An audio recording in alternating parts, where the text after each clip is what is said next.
Danes sekoja veste IQ test. Ova znači дека во мноштвото на медиуми и медиумски информации тешко може да се разликува лажното од вистинското. Поради ова неопходна е поголема медиумска писменост на населението за можноста од ширењето на дезинформации да се намали. Кампањи за подигање на медиумското образование се водат на повеќе нивоа, а од денес во нив се вклучи и Делчево преку проектот Интернет суперхерои на регионалниот центар за застапување. Ова е тема која што скоро да не се обработувала во Делчево, па така што мило ни е што конечно може да се работи еве во нашиот град на проект кој што ќе обработува вакви теми и вакви активности.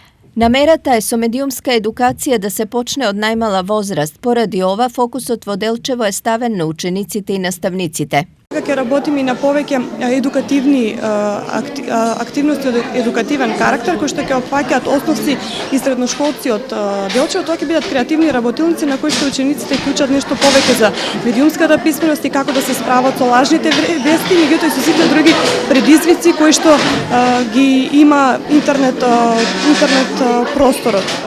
Работата на терен од регионалниот центар ќе ја спроведуваат од ноември до март, а целта е да се подигне нивото на критично читање и следење вести и секаков друг вид на информации кои ги пласираат медиумите, особено интернет порталите.